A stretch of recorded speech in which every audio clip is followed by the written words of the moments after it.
This is our last session of the day. We're going to have a panel conversation, probably 20, 25 minutes, and then we'll turn it over to questions.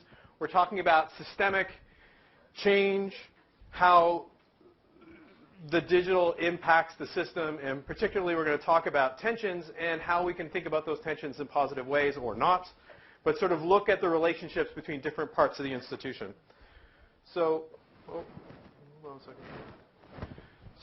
we're looking at systemic impacts on higher education. Faculty want to use it to support their teaching, or maybe not. The administrations want to be able to use it to be able to support retention, support engagement. We're moving to learning online, and many are still measuring by the standards of our face-to-face classrooms. We've got all these kinds of tensions inside of our relationship between the faculty and the administration. And we also have these students who keep messing up our schools by having needs that they need to have satisfied. So we have this tension between the student needs, the faculty needs, and the institutional needs. And sort of these are the questions that we kind of came up with when we were talking about this can this be a healthy tension? Does the fact that we don't all have the same value proposition, if you excuse the term, is that actually a problem? Is it something we can work with? So first we've got to talk about what those things are, but I'd like people to think about where we can have positive tension, not negotiation to one answer, but positive tension between multiple positions. Are there ways in which everybody can achieve the goals that they have?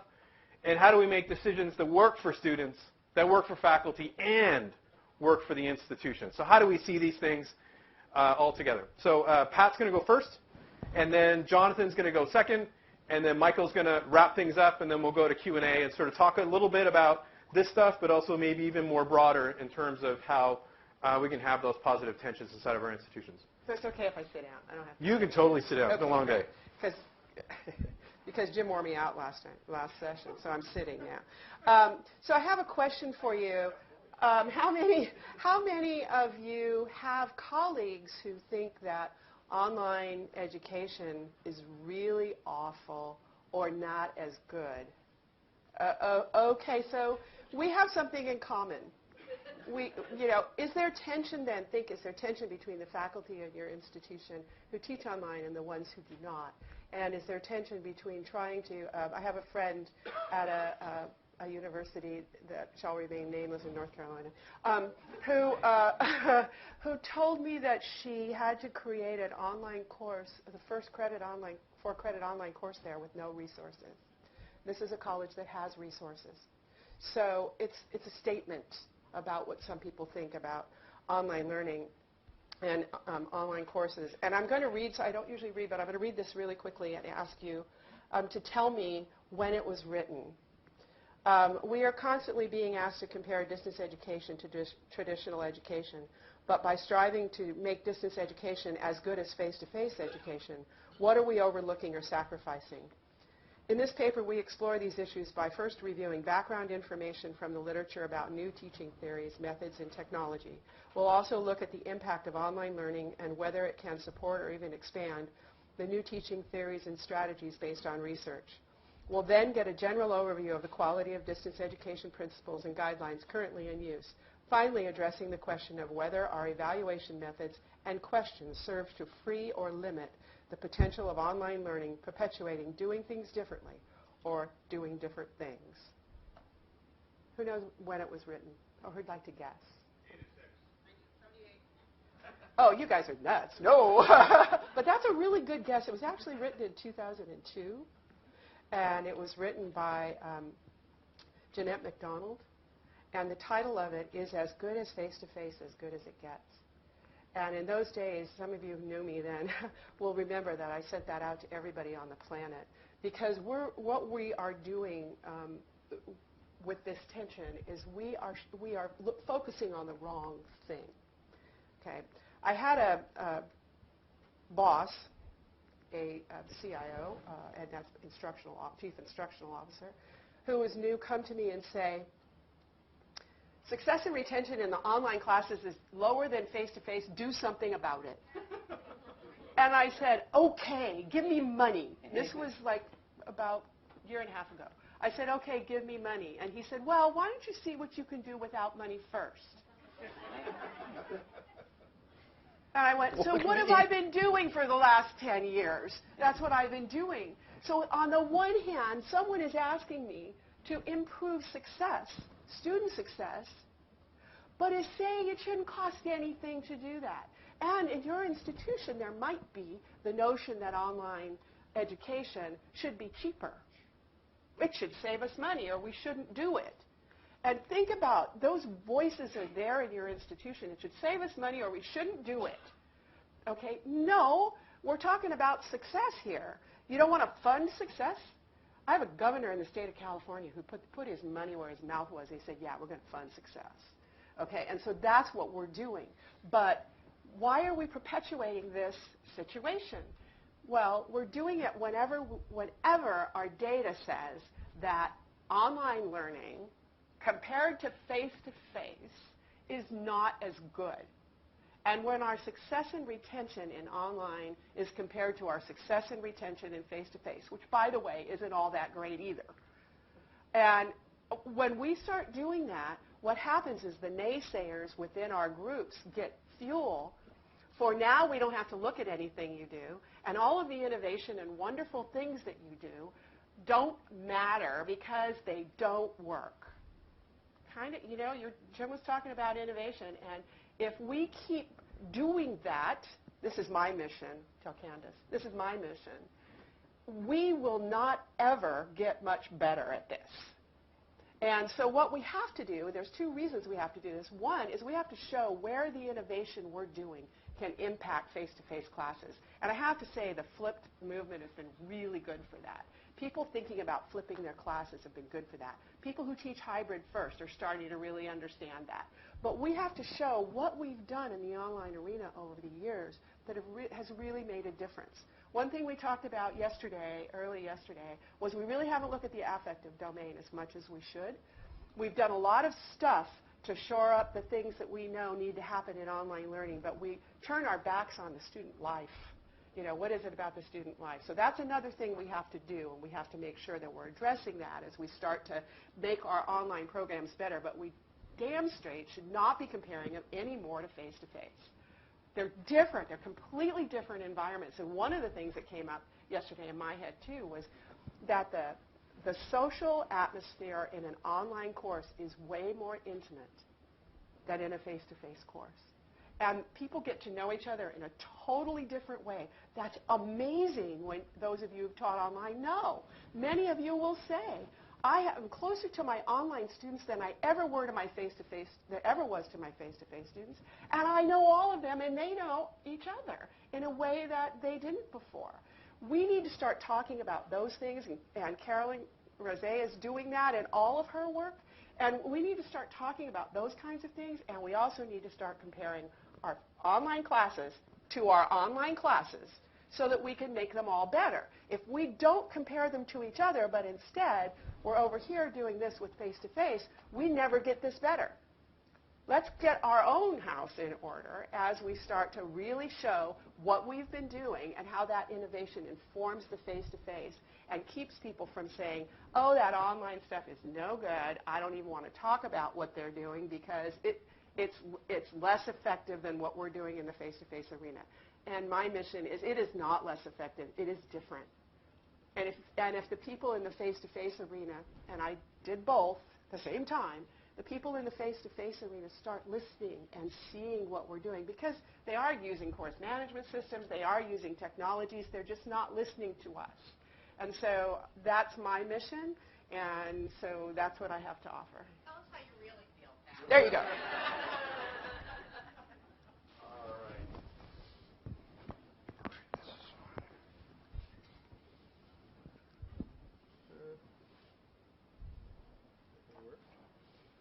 Since you throw it off to the side.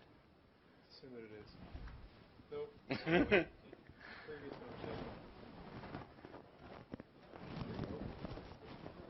There I am. Strategic planning, remember? 47 years. I didn't create anything. I was just talking about it. It's a problem when you taunt everybody in the room. All right, so this is, okay. So I'm the other side of the tension. My name's Jonathan. I'm a tenured professor of history. My own personal online journey, I don't think I'm going to talk about now. Some of you know it. You can ask me about it later if you're interested. I just wanted to talk about, let's just get into it. This is where I started in history. So I'm much more comfortable talking about history than I am talking about online education because I do history. And honestly, I haven't done online education yet. I mean, it's in the planning stages right now. This is the late Yale historian David Montgomery. And Workers' Control in America came out in 1979. It's one of the books I read in graduate school. And it is a book talking about 19th century factory workers and how sort of their shop floor came out from under them. That they lost, when the technology changed, they lost the prerogatives, their skills became useless, their unions got broken up, their livelihoods were destroyed. And when I read it in graduate school, I said, that's some really interesting history, and I never thought it would ever happen to me because I'm an academic and universities have been around for hundreds and thousands of years, and they would all be exactly the same forever. I mean, little did I know. So this is actually not my slide. This comes out of CSU Fort Collins, and I got it by talking to some people up there in education technology who were coming to visit us. They were doing a presentation for CSU Pueblo faculty on the flipped classroom. And I was actually working on an article on the flipped classroom that compared flipping your classroom to suicidal pigs killing themselves for dinner. Some of you may have read it. And so there was actually a fair bit of tension in the room as me and a guy who is my co-author were asking them lots of questions. And this is part of a 3-slide sequence. And I went to slides because I wanted to show you the sequence, where they're showing us, and it's not about flipping the classroom, it's talking about the different prerogatives and the resources that are available to people who are interested in flipping your classroom. And so I'm going to do this, I do this a lot in class. I sort of go through things. You can see it's building. So it starts here, right? It builds here, and then there's more people in this learning ecology, and it builds here. And both of us, we're sitting next to each other, and we're just looking like, we're horrified, like, ah! Because, we think of the classroom as being our classrooms. The first version of the talk I gave earlier today was called, how long will your, now I can't remember it. It's, how long will your classroom be your own? Or how long will your classroom be yours? And I think the answer to that question, part of the reason I didn't use that title this morning is, for a lot of people, your classroom isn't yours. Now, this is both a good and a bad thing. When I finally got the slides from them, and of course, they know I'm using this here. I talked to them. We were very nice to each other, and we're coming from different perspectives. But we're trying to understand what's going on. I looked finally at some of these things, these different forces that are impacting my classroom, and I'm not horrified by all of them. I support undergraduate research. That's a great thing. I think there should be tutors, and I'm more than willing to work with all these different forces, part of this learning ecology environment. But at the same time, I think the most telling part of this is if you go back to here, the middle of that whole diagram is the course. And it's not the student, as I know a lot of people would want to see, and I support that as a central goal. But it's not the professor either. The professor is nowhere in this. So, learning technology people, if you want to convince faculty to come along with you, you should probably have room for faculty in your discussion. I mean, this is not a crazy idea to me because I've been doing this for a while, and I might actually know something about teaching, shockingly enough. It's like, if instructional design and learning technology is a resource and faculty can go to it, they will go to it and they will not feel threatened. If faculty are nowhere in your learning ecology chart, they're going to wonder whether they're going to have a job after everything you want to do is done. To me, this is probably how administrators think of me these days. You know, I'm an old house. I'm sitting in the middle of this newly developed neighborhood. And, you know, it makes you wonder whether there's a place for me once this development is finished. I think of me this way. Just call me Carl. Give me the right balloons, and I think I can take my classroom anywhere. But, you know, I have a role in this. It's my house. And you're welcome to join me in that house if you give me a good reason to invite you in. I think that's it for me. You keep talking. So, just, I need this, but I'll turn on. In our discussions before we did this session, Michael was meant to pull all this together. So, take it away. So I'm somewhere between talking about Pat saying there's not really a real tension here, that face-to-face and online, that's the false conversation, and suicidal pigs over here. I'm not quite sure what to do with this. So I'm probably the evil administrator in the room here. So my day job is as the vice president for a state system, vice president for academic affairs. And like Pat, I have taught in both the online and the face-to-face environment, and I've got all the stories in the world you want to share about how rich and involved the conversation can be in both environments, but more so in the online space. In particular, I taught introductory to American government classes and had students engage in conversations with me in that class. Keep in mind, this is a class that the state says you must take. No one wants to take it as part of the General Corps, and they reveal things about themselves in that class that they never, ever told me in 15-plus years in face-to-face instruction in a classroom, about personal situations involving politics, about relatives that are on death rows, about being victims of violent crimes, about experiences they've had with abortion issues. They don't talk about these things in classrooms because they're afraid that the person will see them and identify with them as, oh, you're the one that's got the uncle on death row. So they don't like those things. But to some extent, I want to probably try to talk about some of the things that I think haven't been mentioned here, because I don't necessarily see it as a tension between technology as good or bad and the classroom, or what we want to do with faculty that are not maybe as enthusiastic about coming along into the world of technology. I want to mention some other actors that are really important players in this space, and interject a couple of terms to the conversation that hopefully will prompt some of you to ask some questions. Boards of trustees and governing boards have not been mentioned much here. Perhaps they've been in some of the other panels. I haven't been in all of them. They carry a significant influence in these conversations. And whether we like it or not, they are not educators. They're business people, they're lawyers, they're bankers, and they operate in a very, very different space. And there is a word that probably most of us that come up through, and even administrators were probably originally traditional faculty members, this ugly word, accountability. And that brings in the other group that I want to bring into this conversation, the policymakers, the politicians, particularly those of us that are at state institutions. There is increasing pressure on the academy to demonstrate its accountability. And that means in terms of generating evidence that you are producing students that are learning, and evidence, more importantly, that your students are actually graduating.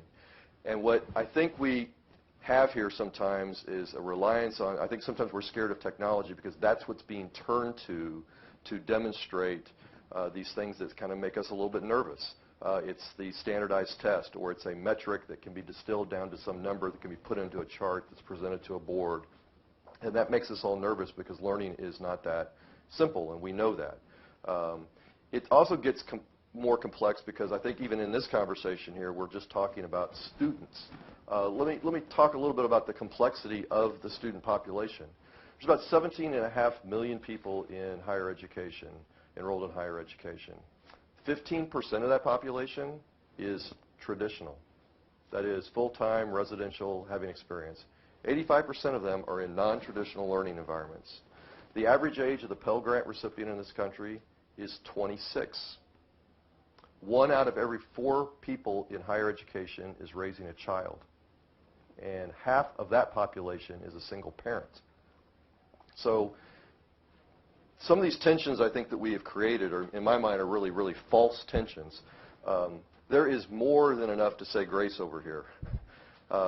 The evidence to me is overwhelming that the learning outcomes in face-to-face and online are indistinguishable. It's not about the mode of delivery. When I have opportunities to talk about this in public settings, what I like to tell people is to think back to that wonderful, wonderful teacher you had in the classroom that really, really inspired you, and then you can probably also think of one that wasn't quite so great.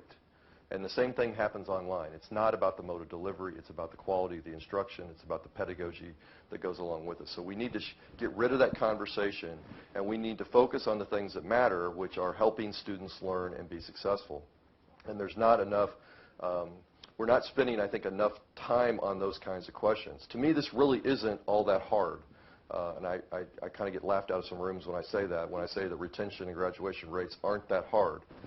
We find a way at almost every major flagship university in this country to graduate people that arrive to us radically unprepared. They are called linebackers and offensive linemen. And I say that somewhat flippantly, but think about that for a moment. They come in at an NCAA minimum standard that is nowhere close to what the admission standard is for the institution. And yet they graduate. And why do they graduate? Because we found ways to support them with technology. We find ways to get them to class. We find ways to get them to tutors, the things that matter to our faculty. We can do this for all of our students. And I think what we ought to be using the technology for is finding ways to leverage technology to serve this very, very diverse population. It's the really, really, really smart kids at campuses like this that need one kind of support, and it's that 36-year-old mom with two that's working 3 shifts who needs a very different kind of support. And if we can find a way to get middle linebackers to graduate, we can certainly find a way to get people that come to us with B averages or A-minus averages out of high school. Far too many of them are falling through the cracks. It's about time on effort. It's about getting them the resources they need. It's about finding ways in a declining environment of scarce resources. I'm at a public institution. This will be the last point I make. The thing that I'm most interested in is trying to find ways that we can leverage technology to provide support for students at a time when we don't have the money to provide the support to them at the way we do at a really small, elite, liberal arts focused kind of institution. At the previous institution I was left over a 10-year period, the state support for the institution went from 55% of its operating budget to 18%. Now, how do you replace that? Do you raise the tuition that much? If you do, you start to price yourself out of business because you're a public institution and your students can't afford to come to your school anymore. So we have to find ways to be more nuanced and precise with our interventions, and technologies can help us do that. It can help us reach levels of scale that we haven't before. I think to some extent this is a bit of a false dichotomy, if you will, and I'll leave it at that. Okay. That brought us all over the place. That's great. So we have about a half an hour left for the day, and we walked our way through very specific issues. We've talked about ethics. We've talked about collaboration. We've talked about work. We've talked about all kinds of things. But to me, it always comes back to these kinds of what do we do about it kind of questions. We've got lots of different positions. We've got lots of places that, I mean, we've heard 3 very valid, very sort of informed positions that don't necessarily match up exactly, and that's higher ed, right?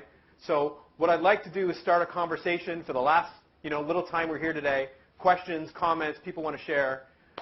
Let's wrap all this together into one tidy package and get this all sorted out in the next half an hour. Someone take notes, yeah, for sure. If we get it sorted out, somebody write it down, for sure, for sure. Somebody want to go first?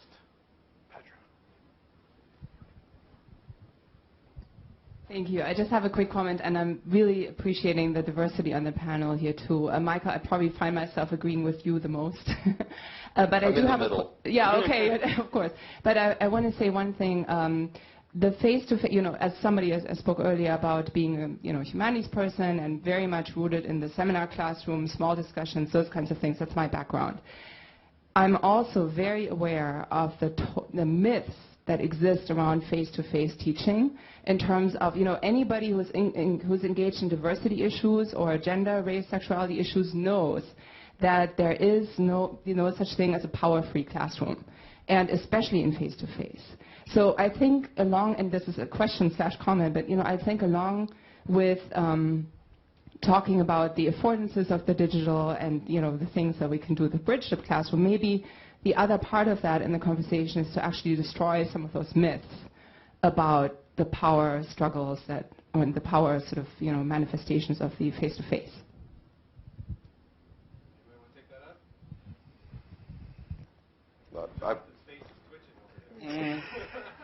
up? Let's try it this way.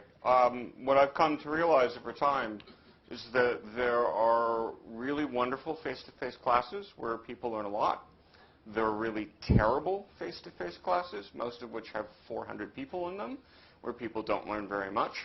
And I've also learned that there are wonderful online classes where people do things that can't be done in a face-to-face setting, and they're really good. Oh, I got confused. I forgot where I was. You know where I was going either way, right? There are good and bad face-to-face classes. There are good and bad online classes. What I'm trying to do, what I support, is that everyone should teach the best version of the class that they're teaching.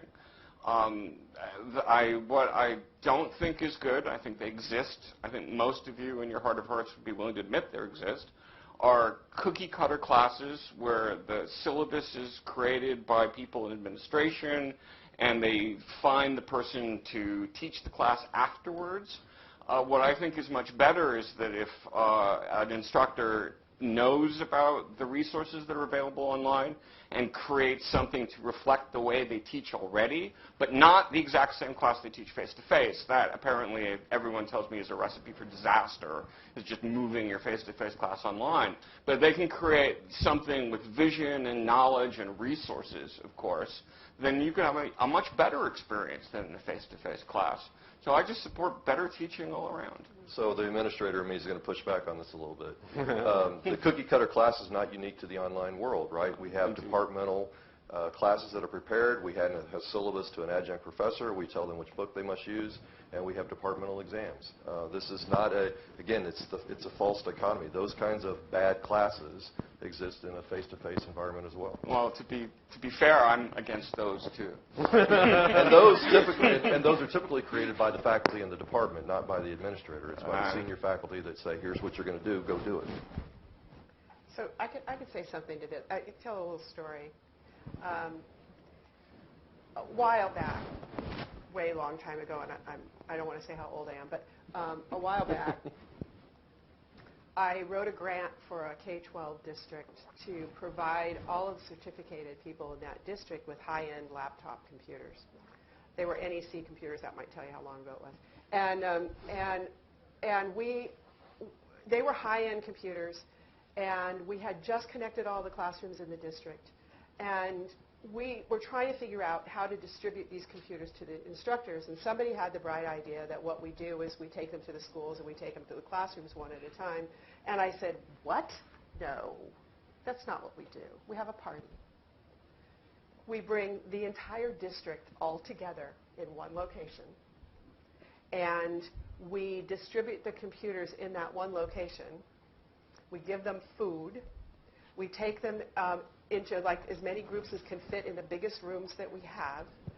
So we don't take them apart. We don't put them in little tiny silos. And then we teach them how to put their modem into their computer, how to install their software on their computer. But we bring them all together. And the person that was suggesting the other one said, well, some people hate the idea of getting a computer and they want us to buy books instead. They don't understand. I said, well, the grant's for computers, so you can't buy books with it. So that's what it is. And they said, well, there are a lot of people who really don't want this. It's really horrible. And I said, bring them all into one room with a whole bunch of excited people, and they're going to feel pretty silly about poo-pooing the whole thing and saying it's really awful. And so I won. I get to win every once in a while. And we brought them all together. And what was neat was we also bought cases, right, for these computers. So we had all these computers in boxes stacked around this huge auditorium. And then all the cases in separate boxes stacked around the huge auditorium. And there was this gigantic mountain of technology, it looked like. Some were cases. But it looked like this gigantic mountain of technology. And people were, the excitement in the room went up. people got really jazzed about what was happening, and that electricity kind of took over. And what was really great for a long time after that was they were helping each other in the classroom with the problems they were having with the computers, because they had now built it themselves and put it together themselves and had some ownership for what they were doing. But they were also sharing. Nobody knew what to do with them. You know, we didn't know a whole lot about what to do with them.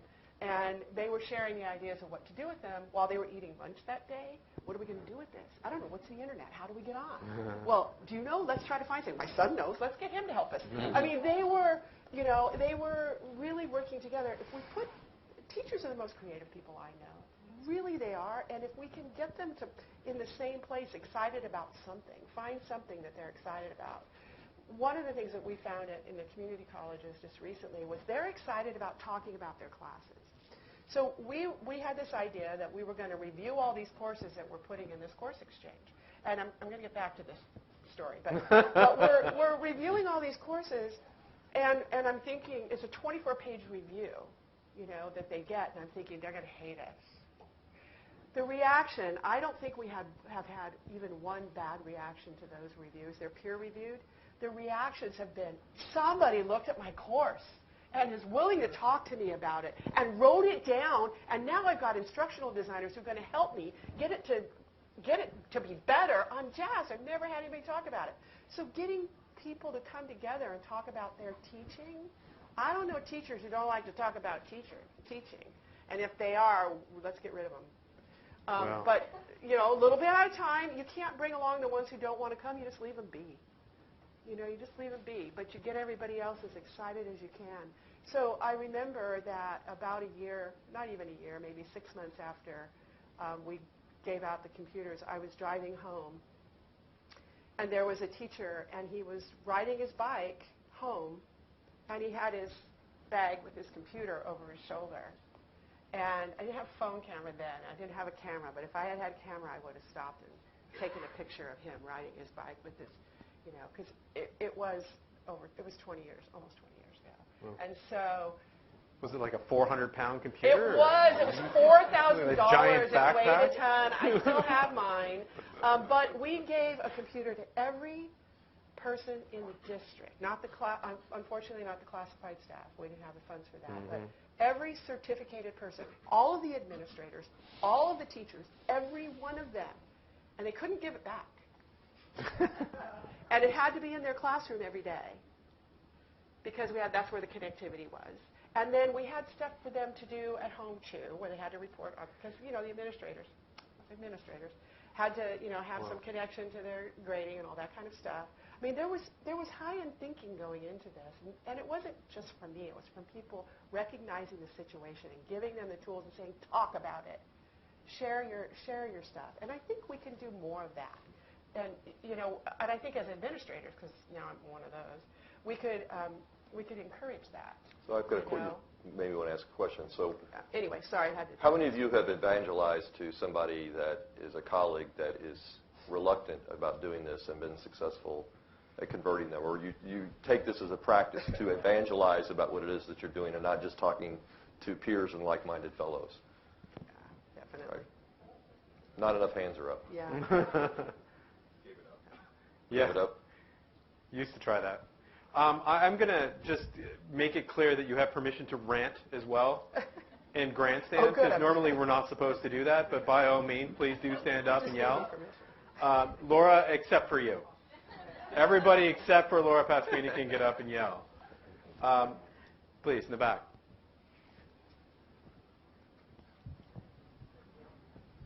Hi. Michael talked about focusing on the things that matter, help students learn and be successful, and you talked about leveraging technology to make that happen. And I'm wondering, at what point are we going to start talking about creating an environment, kind of like building on what Patricia said, on faculty development? And I know it's, Patricia mentioned that, those people who want to participate, you can't leave them behind. But then in higher education, you leave these people behind, and then we're wondering why the government or the parents or the students are demanding accountability. Because I think we all know, we've all been through courses where a content expert does not necessarily translate into a good teacher. No, it's a great point, and I think we do a pretty good job in the academy where programs have sort of sophisticated distance learning programs that prepare teachers that are working in those fields, and some universities do a great job at that. It's not universal. But your point is actually, in my mind, a larger one. It's really across the academy. We need to do a better job of preparing teachers to teach. Yeah. I mean, how many of us in our graduate programs actually were taught to teach? Probably very few of us.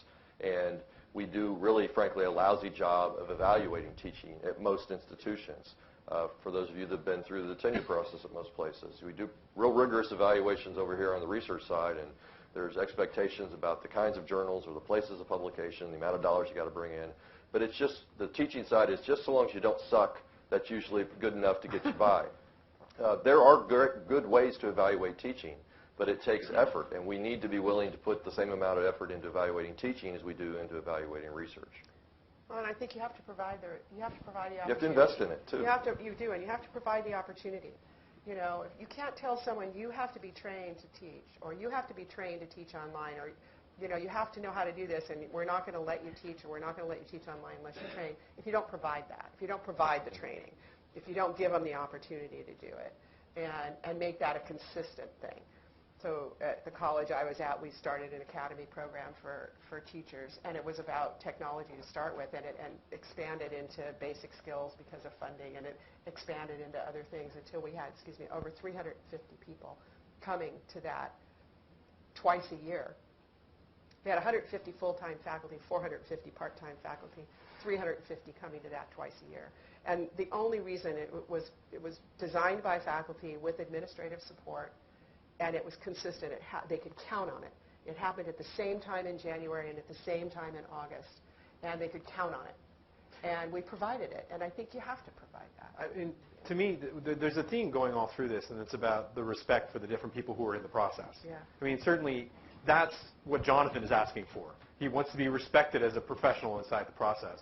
You're talking about a system that respects people inside the process, but the other forces that Michael alluded to, boards of governors, they're talking about accountability, but outside of that respect framework, usually, often. And I think that that's where this stuff starts to get messy, is that would be great if that's the way the process worked, if it's funded in that way, but often you can do that, and then there's accountability measurement that's totally outside of that framework. That's, did this thing happen in this way, and can we count it? And I think that that's where, those are great if we can make them happen, but satisfying those other voices. And to me, the thing we all have to do is get out ahead of this, because in the next 10, 15, 20 years, that conversation is only going to get worse the less that when we don't engage in it and create our own mechanisms for measuring it that we're happy with, right? Because you talk about the funding going down from 55% to 18%. In my province, we're hearing more and more for government. What are you guys doing over there anyway? How exactly? We want to know that you're doing something with the $55 million we're sending you. I don't think that's an unfair request, frankly. And at this point, they're willing for us to report it on our own terms. And unless we come up with a way of explaining to them what we're doing, and I mean, at this point, they're willing to take whatever mechanism we come up with. And if we don't, we're going to have one imposed upon us. And I think that that's where this stuff, if we can all get together and trust each other at some level, have that respect for the different people inside of this process, maybe we can get up with something that actually serves these different groups. That's sort of the thing that I think is the meat of this process, is we need to find a way to satisfy what all these people need that still respects all the people inside the process. Sorry. Sorry. I had the microphone, so I got a chance to talk. That's okay. You encourage us to get up and rant, and so I'm going to put a little rant out there. As an adjunct in particular, we talk about faculty development and providing opportunities for our part-time faculty. But the opportunities that are often provided are unsalaried and unpaid opportunities. And so the reality is, in order for me to take that faculty development course, I have to give up some hours of paying time where I could be paid to do something else. because I'm not salaried in order to take the faculty, to take that, or to do the course or do that.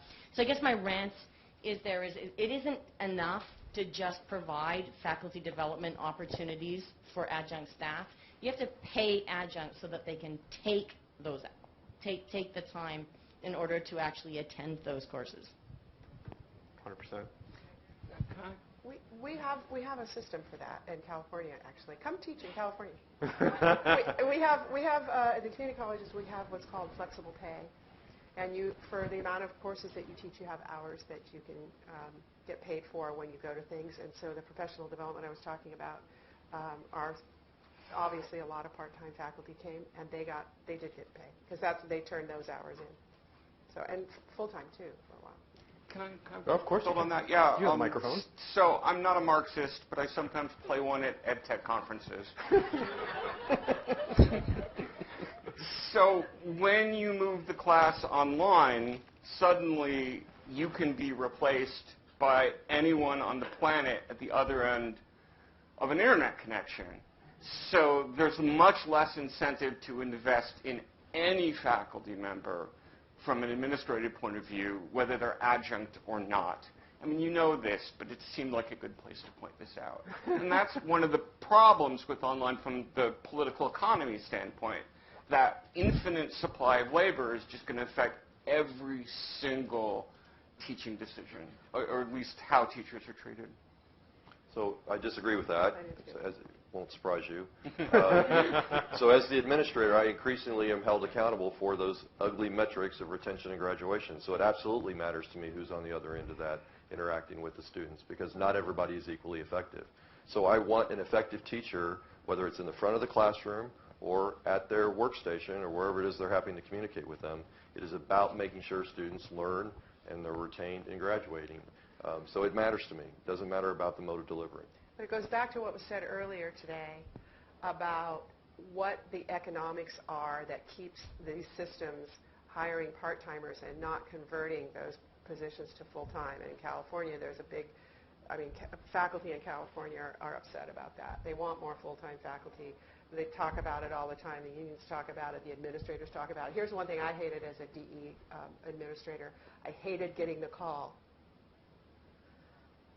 My online teacher hasn't been there in 3 weeks. I hated getting that call. And by talking to my colleagues about how many calls did you get this week that were bad, and who are the teachers that we got them on, let's get those teachers together, let's try to make them better or do something about it. And they hated getting that call. So eventually, you try to make things better in that way. But until we start changing that whole idea of what the adjunct faculty situation is being used for, which was happening, what we talked about earlier today, there's still going to be that issue. And I don't know how to change that other than all of us saying it over and over and over again. Yeah. George. This is, whoops, are we on? Is this thing on?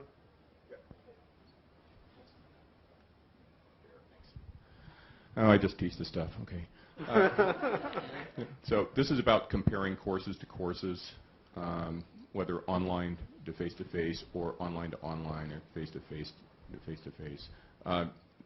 Do online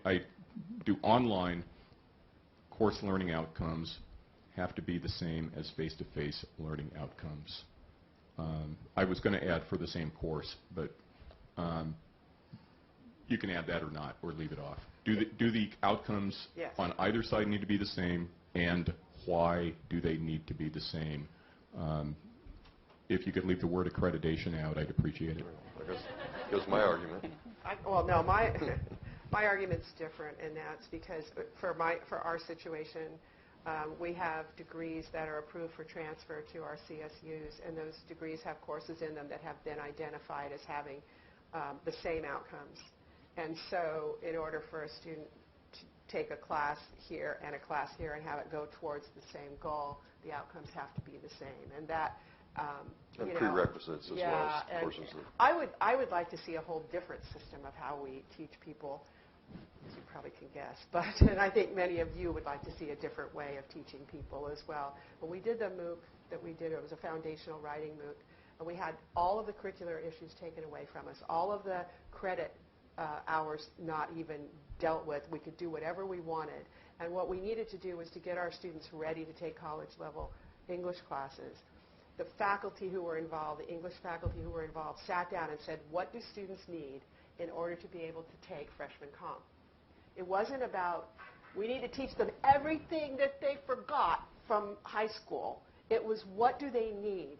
And so they, instead of going to the course outline that had all this stuff in it that people wanted to teach, that people thought would be great to have in there, they looked at what do the students need, and they built something that was absolutely beautiful and quick and to the point and really helped a lot of students.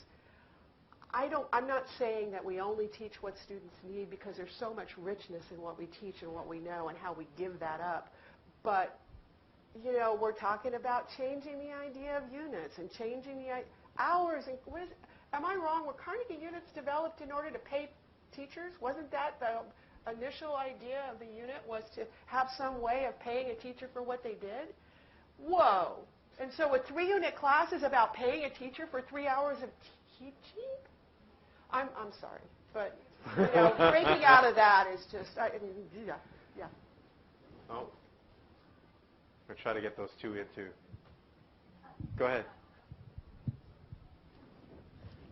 I teach the same courses online as I do face-to-face, as many of you have been doing, and I've been teaching distance learning since before some of the younger people in this room were born, via cable television, and then it switched to listservs, and then and I've been teaching actually online since '99.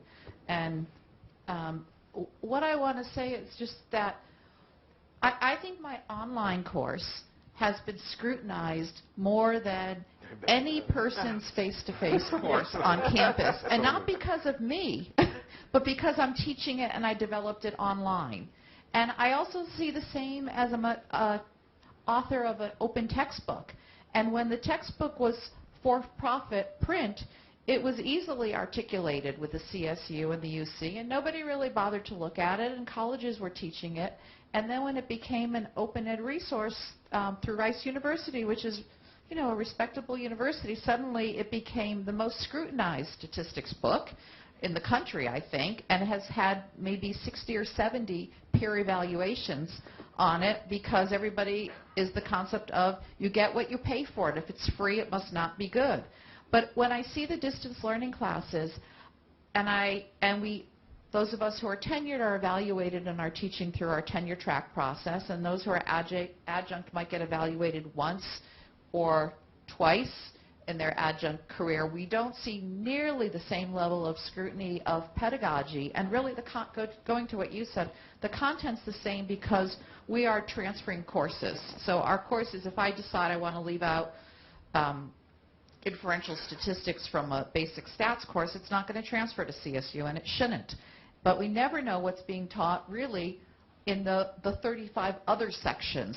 We sort of assume and we take good faith that the full-time and the adjunct faculty are teaching the course. But except for that 1 or 2 evaluations, and unless you have departmental finals, which most schools don't have, I don't know that my kids, one child went to Stanford, I don't think she had departmental computer science finals or history finals or anything like that.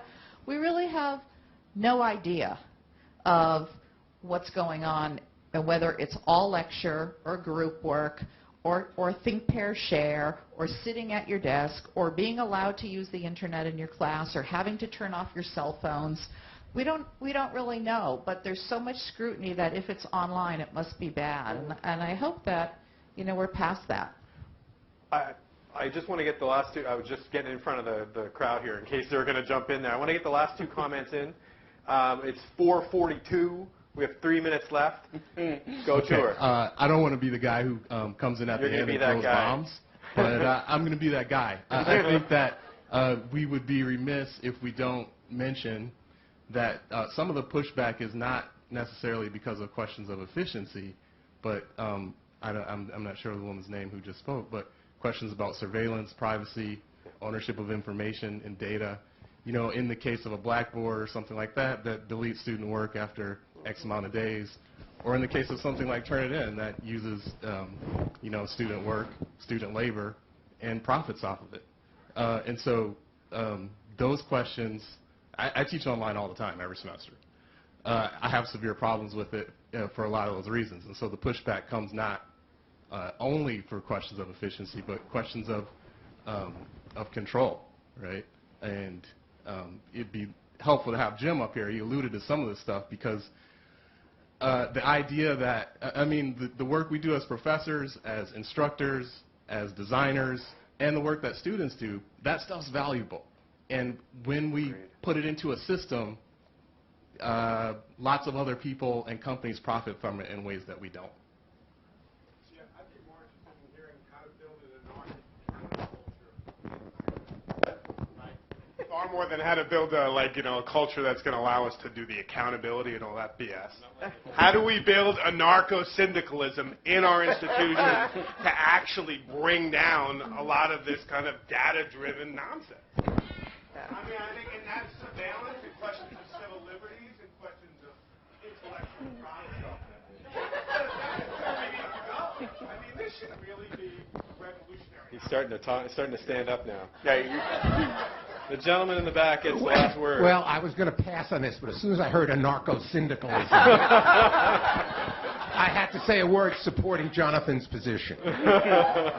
And that's this. I was glad to hear what you said on behalf of pushing back on legislators and others who have given up on the university. But I wonder if, in some ways, the digital vanguard community, many leaders represented here, contribute to that problem in their relentless criticism of the university and their contempt for people who behave in more or less traditional ways. And I wonder if a better strategy would be for this community and other vanguard digital groups to align themselves with those who want better teaching, better universities, instead of relentlessly undermining public confidence in what universities and the faculty are doing. I would actually suggest that it's not the people in this room who are doing that, but rather the people who make it to the mainstream media. And a lot of those people aren't here. And I think almost everybody who is a technology person in this room totally agrees with you. Well, but I have to say, that's not what you see in the writing and the public discourse. Oh, yeah. No, I agree. But I don't get to be in the public discourse. Well, right? I'm saying the public discourse of what I would call the digital vanguard here, who sees nothing but the end of the traditional system and the brilliant future ahead. I think toning, a little more moderate discourse, one that expressed some loyalty to the university, let's say, would probably not only do a better job of enlisting the traditional faculty members in the work, but would, I think, have a better effect on the public and on policymakers at all. We're risking a lot if we make the higher education our target. And you hear a lot of that at these conferences, that the whole system has to be changed. No wonder legislators warm to that, because they don't want to spend as much. So what I'm suggesting is a somewhat different strategy, somewhat less partisan, somewhat a little bit less enthusiastic, and a strategy that reflected a joint commitment to what universities do, whether it's done digitally or in analog forms. I think that's a wonderful way to end the day. I think that's perfect. I couldn't agree more.